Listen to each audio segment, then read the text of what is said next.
মই চলাই আছোঁ টাটা পাঞ্চ। টাটা পাঞ্চৰ মাইলেজ লৈ এটা সন্দেহ আছিল, মানুহে কৈ আছিল যে টাটা পাঞ্চ মাইলেজ যথেষ্ট কম দিয়ে।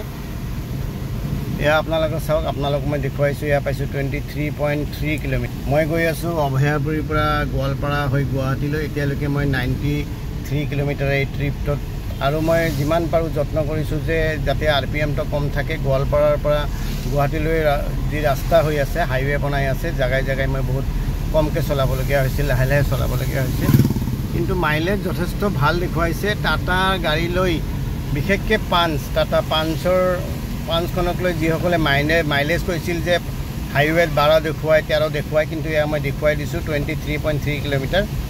কিন্তু আপোনাৰ ড্ৰাইভিং হেবিট আৰু ড্ৰাইভিং বিহেভিয়াৰৰ ওপৰত নিৰ্ভৰ কৰিব আপোনাৰ মাইলেজ। আৰু মই তেল আছে মোৰ ফুল, যথেষ্ট ভাল মাইলেজ দিছে এই গাড়ীখনে।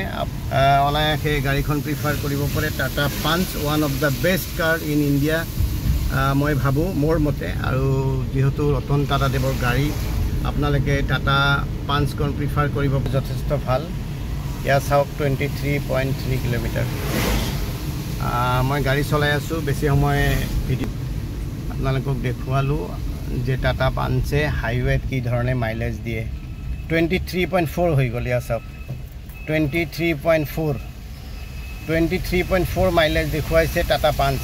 যিসকলে টাটা পাঞ্চৰ মাইলেজ নিদিয়ে বুলি কয়, তেওঁলোকৰ কাৰণে মই এই ভিডিঅ'। বহুতে কৈ থাকে টাটা পাঞ্চে 12 মাইলেজ দিয়ে, 13 মাইলেজ দিয়ে, কিন্তু টাটা পাঞ্চে যথেষ্ট ভাল মাইলেজ দি আছে।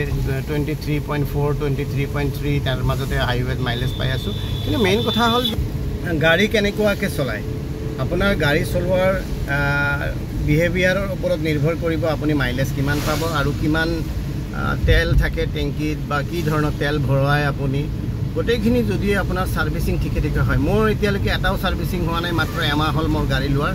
গতিকে আজিৰ এই 90 কিলোমিটাৰ ট্ৰিপত মই 23.4 কিলোমিটাৰলৈকে মাইলেজ পালোঁ। One of the best car in India,